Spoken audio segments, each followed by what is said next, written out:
Hi friends, welcome to Sirisha Natural Vlogs. ఇవాళ మనం ఎక్కడికి వచ్చినాం తెలుసా? తిరుమలగిరి దగ్గర ఉన్న నాగదేవత అమ్మవారి గుడికి వచ్చేసినాం. ఇక్కడ చూడండి, ఇది ఫస్ట్ కమాన్. ఇది అమ్మవారి గురించి చాలా విశిష్ట గురించి మొత్తం తెలుసుకుందాం. ఇలా ఫస్ట్ మీకు ఫోటో విజువల్ చూపిస్తా, స్టోరీ చెప్తా, వినేసేయండి. ఇది చూడండి, అమ్మవారు అప్పుడు చిన్న గుడి ఉండే. అమ్మవారిది బ్రిటిష్ పరిపాలన 100 ఏండ్ల కిందట అమ్మవారిది చిన్న గుడి ఉండే అండి. ఇంత చిన్న గుడి వాళ్ళ పరిపాలనలో. అయితే ఆ చిన్న గుడి ఉంటే ఆ చిన్న గుడి వాళ్ళు వస్తుంటే పోతుంటే ఏం చేసారు, ఇది అడ్డంగా ఉంది గుడి అని చెప్పి దీన్ని కూలగొట్టాలని చెప్పి ఈ గుడిని కూలగొట్టేసిరంట అండి. మొత్తం బ్రిటిష్ వాళ్ళు అందరు కలిసి ఈ గుడిని మొత్తం కూలగొట్టేసిరట. అయితే కూలగొట్టేస్తే ఏమైందంట, వాళ్ళు కూలగొట్టేసి పోయినరంట. మళ్ళీ వస్తుంటే ఎక్కడైతే గుడి కూలగొట్టినారో అక్కడనే మళ్ళీ వీళ్ళందరూ పడిపోవడం జరిగిందంట అండి. మొత్తం ఇట్లా కళ్ళు తిరిగి మొత్తం పడిపోయారంట అందరూ. చూడండి, కనిపిస్తున్నాయా? అవి కొంచెం బాగాలేవు, చూడండి. అయితే ఏమైందంట, ఈమె ఇక్కడ కనిపిస్తుంది కదా చిన్న పాప, ఆ పాపనే జయలక్ష్మమ్మ. ఆ జయలక్ష్మమ్మకి చిన్నప్పటి నుంచి పాములన్నా ఏవైనా అసలు భయం ఉండకపోతుండేనంట. వాళ్ళ అమ్మ నాన్న ఆశ్చర్యపడిపోతుండేనంట. ఏంది ఈమెకు అసలు పాములంటే భయం లేదు, అది ఇది అని ఆశ్చర్యపడుతుండేనంట. ఆశ్చర్యపడ్డాక ఈమెకి దైవ భక్తి బాగుండడం వలన వాళ్ళ అమ్మ నాన్న భయపడ్డారంట. అమ్మో, ఈమె దైవ భక్తి ఎక్కువ ఉంది, ఈమె ఏమైపోతుందో అని చెప్పేసి వాళ్ళ అమ్మ నాన్న ఏం చేసినారంట, ఈమెకి పెళ్ళి చేసేసినారంటండి. చిన్న వయసులోనే, ఆమె యుక్త వయసులోనే ఈమెకి పెళ్లి చేయడం జరిగిందంట. చూడండి, అదే ఆ జయలక్ష్మి అమ్మవారే. అయితే అమ్మవారికి కొన్ని రోజులకి జయలక్ష్మి అమ్మకి కొడుకు పుట్టిండంట. ఆ కొడుకు ఆడుకుంటా పాడుకుంటా అట్లా లేడంట అండి. ఆయన చిన్నప్పటి నుంచి ఆయనకి భక్తి భావంతో పెరిగిండంట. ఆయన దానాలు ఇవ్వడము, ఒకరికి సహాయం చేయడము, మొత్తం మెడిటేషన్ లాగా చేసుకుంటా ఉండేనంట వీళ్ళ కొడుకు. జయలక్ష్మమ్మ కొడుకు చాలా ధ్యానంలా మొత్తం దానకర్ణుల్లాగా ఉండేనంట ఆయన. కొంచెం అమ్మవారి మీద భక్తి ఎక్కువ. అయితే కొన్ని రోజులకి ఏమైందంటే, ఆయనకి ఏమైందో తెలియదు, ఏ రోగం ఉందో తెలియదు.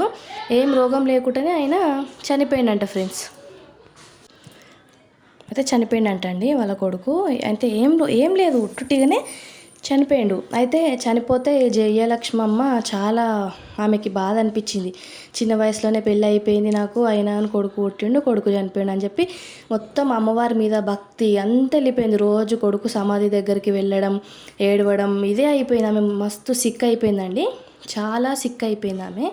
సిక్ అయిపోయి అమ్మవారి మీద మొత్తం భక్తి అనేది పోయింది. అమ్మవారి మీద భక్తి అనేది పోయినాక కొన్ని రోజులకి ఏమైంది, అమ్మవారు సమాధి దగ్గర కూర్చొని ఏడుస్తుంటే ఆమె కళలో కనిపించి ఒక మాట చెప్పిందంటండి. ఈమె బాధ చూడలేక ఒక మాట చెప్పిందట, అమ్మ నాకు నీ కొడుకు ఎక్కడ పోలేదు, నా దగ్గరనే ఉన్నాడు, నువ్వు చూడు అంత గాలిస్తే అని చెప్పేసి ఆమె చూపించిందంట. వాళ్ళ కొడుకు రోజు ఆత్మరూపంలో, వేరే వాళ్ళ ఆత్మరూపంలో ఇట్లా వచ్చి దానాలు అడగడం, మళ్ళీ అంతలోకే ఆయన మాయమైపోవడం, ఇట్లా జరిగిందంటండి కొన్ని రోజులు. అయితే ఈమె నమ్మిందంట, అవును నిజంగానే నా కొడుకు నీ దగ్గరనే ఉన్నాడమ్మా అని చెప్పి ఈమెకి గుడి కట్టడానికి సిద్ధమైందట. అమ్మవారి కళలో కనబడి చెప్పింది కదా గుడి కట్టమని. అప్పుడు గుడి కట్టడానికి అన్నీ రెడీ చేసుకుందంట ఈ జయలక్ష్మమ్మ. రెడీ చేసుకున్నాక ఏమైంది, బ్రిటిష్ వాళ్ళు వీళ్ళందరూ ఏం చేసిర్రు, బ్రిటిష్ వాళ్ళు కాదు, మిలిటరీ వాళ్ళు వచ్చి, ఈ నువ్వు కడుతున్నది ఎక్కడ ఏరియా, ఈ మిలిటరీ ఏరియాలో నీకు స్థలం ఎక్కడిది, నువ్వు గుడి కట్టడానికి వీల్లేదు ఇక్కడ, నువ్వు ఇదంతా మిలిటరీ ఏరియా, ఇక్కడ నువ్వు ఎట్లా గుడి కడతావు అని అడ్డుకున్నారంట ఆమెని. అమ్మవారు జయలక్ష్మమ్మ గుడి కడుతుంటే అక్కడ పెద్ద పుట్టు ఉండే, ఆ పుట్ట మీదనే గుడి కట్టడానికి ప్రయత్నించింది ఈమె. మిలిటరీ ఏరియాలో మనకు స్థలం దొరకదు కదా, అందుకే చాలా ఇబ్బంది అయిందంట. ఇబ్బంది అయితే వీళ్ళు అడ్డుకున్నారట చాలా అమ్మని. కడుతుంటే కట్టద్దు నువ్వు అది ఇదని అడ్డుకున్నారట. అడ్డుకున్నాక ఇంటికి వెళ్ళి చూస్తే వాళ్ళ భార్యలు నాగదేవతని పూజ చేయడం ఇవన్నీ చేస్తున్నారట ఇంట్లో. వాళ్ళకి అక్కడ ఇక్కడ నాగుపాములు కనబడడం ఇవన్నీ జరుగుతున్నాయంట వాళ్ళ మిలిటరీ వాళ్ళ ఇంట్లో. వాళ్ళకి అప్పుడు అనిపించిందంట, అరే మేము ఈ గుడి కడుతుంటే మేము అడ్డుపడుతున్నాం, అందుకే మాకు ఇట్లా నాగదేవత కనబడుతుంది, అమ్మ మమ్మల్ని క్షమించు, నిన్ను అడ్డుపడుతున్నాం కాబట్టి ఇట్లా అయిందని చెప్పి జయలక్ష్మమ్మ గుడి కడుతుంటే గుడి దగ్గరకు వచ్చి వాళ్ళ భార్యలతో సహా అమ్మకి మొక్కడం జరిగింది. వీళ్ళు మొక్కిన తర్వాత ఒకరోజు అమ్మవారు మళ్ళీ కళలో కనబడి మళ్ళీ ముసలమ్మ రూపంలో కనబడి ఏం చెప్పిందంట, లేదు లేదు నాకు ఇంత చిన్న గుడి అయితే సరిపోదు, నాకు చాలా పెద్ద గోపురం కావాలి అని చెప్పిందట.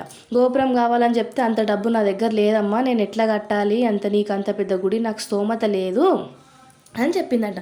నువ్వేం బాధపడకు, నీకు స్తోమత లేకుంటే నీకు సహాయపడే వాళ్ళు చాలామంది వస్తారు, నువ్వు గుడి కడుతుంటే నీకు అన్ని ప్రయత్నాలు జరుగుతాయి, నువ్వు కడుతూనే ఉండు అంటే అమ్మ కట్టడం స్టార్ట్ చేసిందంట. అట్లా గుడి ఇట్లా అయిందట. జయలక్ష్మమ్మ ఇక్కడ కట్టడం స్టార్ట్ అయినాక జీవ సమాధి అయిందంటండి. ఇగో ఇదే అమ్మవారు, లోపట ఉంటుంది, అద్దంలో పెడతారు.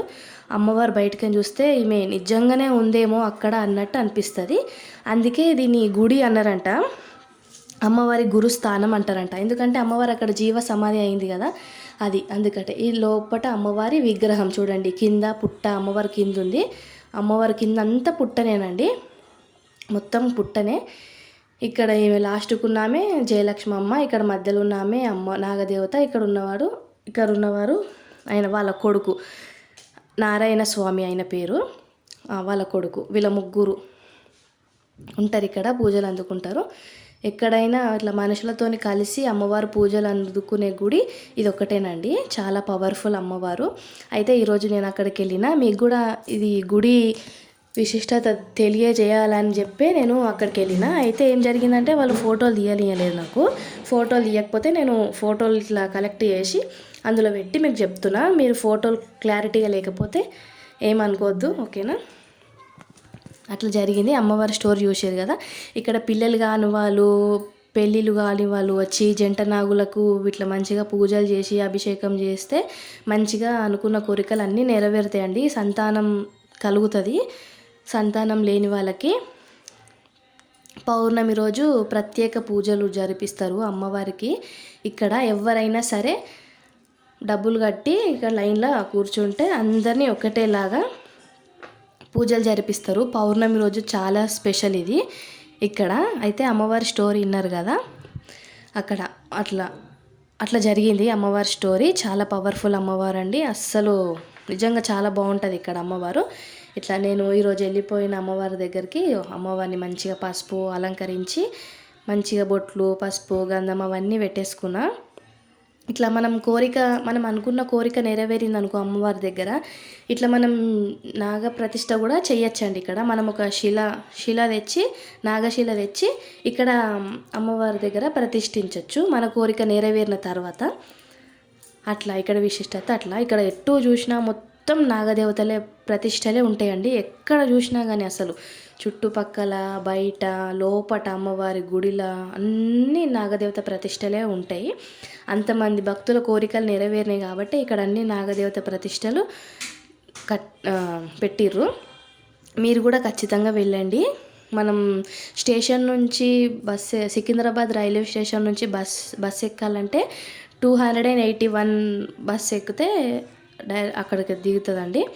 మళ్ళీ 24B ఆ బస్ ఎక్కితే కూడా మనం దాన్ని ఏమంటారు, అక్కడ అమ్మవారి గుడి ముంగట దించుతుంది. తిరుమలగిరి దేవశీల మిల్కా సింగ్ కాలనీ, ఆ కాలనీ పేరు మింట్రీ వాళ్ళది, మిల్కా సింగ్ కాలనీ. ఎదురుగానే అమ్మవారి కమాన్ మనకు కనిపిస్తుంది. తిరుమలగిరి నాగదేవత టెంపుల్, ఓకేనా. మీరు కూడా ఖచ్చితంగా వచ్చి అమ్మవారిని ఖచ్చితంగా దర్శనం చేసుకోండి. అమ్మవారి చాలా పవర్ఫుల్గా అని చెప్పిన కదా, కోరిక ఏదైనా నెరవేరుస్తుంది అమ్మవారు. అట్లా కొంచెం దెబ్బ చెప్పేసిన, ఏమనుకోకండి. అట్లా చాలా మంచిగా అనిపిస్తుందండి, చాలా పాజిటివ్ ఎనర్జీ ఉంటుంది అమ్మవారి దగ్గర, చాలా పవర్ఫుల్ అని మీ అందరికి కూడా తెలియాలనే వీడియో పెడుతున్నా. చూడండి మంచిగా అమ్మవారిని అలంకరించేసుకున్నా, దీపం ముట్టించేస్తున్నా అమ్మవారికి. చూడండి మంచిగా చాలా ప్రతిమలు ఉంటాయి ఇక్కడ. దీపం ముట్టించేసినాక మాకు కాలభైరవుడు అనుగ్రహం ఇచ్చిండు ఇక్కడ. మేము పూజ చేస్తున్నాము, కాలభైరవుడు వచ్చి పాల కోసం అటు ఇటు చూస్తున్నాడండి. అదే విగ్రహాల మీద కొన్ని పోసినాము, అన్ని విగ్రహాల మీద ఎందుకు అని చెప్పి కొన్ని అక్కడ కొబ్బరి చిప్పు ఉండే, కొబ్బరి చిప్ప దగ్గర పాలు పోసి దాంట్లో అక్కడ పెడితే కాలభైరవుడు తాగిండండి. నేను ఏ సునకం వచ్చినా కానీ దగ్గరికి కాలభైరవుడు అనే అనుకుంటా అండి, అంత భక్తి. అంత నమ్మకం. అట్లా వచ్చిండు. అయితే పాలు పోసిన. ఇక్కడ ఆవు మేము పూజ చేస్తున్నాము, ఆవు కూడా వచ్చిందండి. ఆవు వస్తే అమ్మవారు లక్ష్మీదేవతనే అనుకొని అమ్మవారికి కూడా వెనుక తోక మీద మంచిగా పసుపు కుంకుమలు వేసి అమ్మవారికి మంచిగా మొక్కుకున్నమ్మ, నువ్వే తల్లి గౌరమ్మ తల్లి అని మొక్కిన. అట్లా చాలా పవర్ఫుల్. మీరు కూడా ఖచ్చితంగా ఈ అమ్మవారిని దర్శించుకోవాలి. మీకు ఏ కోరికలు అయినా సరే ఖచ్చితంగా నెరవేరుతాయి. చూడండి, అమ్మవారి అలంకారం మొత్తం అయిపోయింది. ఇట్లా చేసుకున్న. ఇట్లా ఒక 5-6 విగ్రహాలకి పసుపు రాసిన. చాలా బాగా అనిపించింది. అక్కడ ఉన్న వాళ్ళందరూ చాలా బాగుంది, మంచిగా ఉంది, అమ్మవారు కళ అనిపిస్తుంది అని అందరు అన్నారు. అట్లా అట్లా అయిపోయినాక ఇప్పుడు ఇవన్నీ తిరిగేసినాక లోపలికి వెళ్ళినాక ఫోటో అంత క్లారిటీగా రాలేదండి. అక్కడ వాళ్ళు తీయనీయలేదు. అమ్మవారు అట్లా ఉంటుంది లోపట. అక్కడ శివలింగం ఉంటుంది. మనం లోపలికి వెళ్ళినాక శివలింగం మీద వాటర్ తెచ్చి మనమే నీళ్ళు పోయొచ్చు. శివలింగం మీద ఇట్లా అభిషేకం లాగా నీళ్ళు పోయొచ్చు. అగో శివలింగం అక్కడ ఉంది. నీళ్ళు కూడా పోసేసిన నేను. అక్కడనే ఒక చెంబు ఉంటుంది, మనం బయటకు వెళ్ళి నీళ్ళు పట్టుకొచ్చి ఇక్కడ పోయొచ్చు. అట్లా శివలింగానికి కూడా పూజ చేసేసుకొని మంచిగా పువ్వులు అవన్నీ పెట్టేసి అగరబత్తులతోని ధూపం చూపించేసిన. శివయ్యకు కూడా అమ్మవారి స్టోరీ విన్నారు కదా, ఎంత పెద్ద స్టోరీ ఉంది అమ్మవారిది. అక్కడికి పోతే అన్ని విజువల్స్ మనకు కనిపిస్తాయండి. హోమాలు జరిపిస్తారు ఇక్కడ పౌర్ణమి రోజు. అమ్మవారి పాదాలు అక్కడ ఉన్నాయి. అట్లా ఇదంతా చాలా 100 ఏళ్ళ ఆలయం కదండి. అట్లా ఉంటుంది. అట్లా మొక్కి బయటకు వచ్చినామండి. మీరు కూడా ఖచ్చితంగా అమ్మవారిని దర్శించుకోండి. ఇది బయట ఇట్లుంటుంది. అట్లా ఓకేనా. ఈ వీడియో నచ్చితే లైక్ చేయండి, సబ్స్క్రైబ్ చేసుకోండి ఛానల్ని. ఓకేనా. ఇప్పుడు బయట విగ్రహాలు కూడా చూపిస్తా అమ్మవారివి ఎట్లున్నాయో. ఇగో ఇన్ని గనం ఉంటాయండి. ఇవన్నీ వాళ్ళు పెట్టినవి కాదు, భక్తుల కోరికలు నెరవేరినాయి కాబట్టి ఒక్కొక్కరు తెచ్చి ఇక్కడ విగ్రహ ప్రతిష్ట చేసుకున్నారండి. అయ్యగారి దగ్గర పోయి ఇట్లా విగ్రహం తెచ్చినామంటే ఆయన పూజ చేసి, వాళ్ళు ఇటుకలు సిమెంట్ పెట్టే వాళ్ళు ఉంటారు కదా, వాళ్ళని పిలిచి వాళ్ళే ప్రతిష్టాపన చేస్తారు. ఇక్కడ మన కోరిక ఏదైనా కోరుకోవాలి. ఫస్ట్ గుడికి వచ్చి అమ్మవారి దగ్గర కోరిక కోరుకొని మళ్ళీ మన కోరిక నెరవేరితే ఇట్లా ప్రతిష్టాపన చేసుకోవచ్చు. లేకపోతే అమ్మవారికి వడి బియ్యం పోసుకోవచ్చు, చీర సారెలు అవన్నీ పెట్టుకోవచ్చు. మన తాకత తగ్గట్టు మనం ఏమైనా చేసుకోవచ్చు అమ్మవారికి. ఇక్కడ సుబ్రహ్మణ్య స్వామి కూడా ఉంటాడు, ఆయనకు కూడా మంచిగా మొక్కుకోవచ్చు. ఇది గుండం అండి అమ్మవారిది. చూడండి గుండం. అక్కడ లక్ష్మమ్మ వారి ఫోటో ఉంటుంది అక్కడ లాస్ట్కి. ఓకేనా. మీరు కూడా ఖచ్చితంగా గుడిని దర్శించుకోండి. ఓకేనా. Bye friends.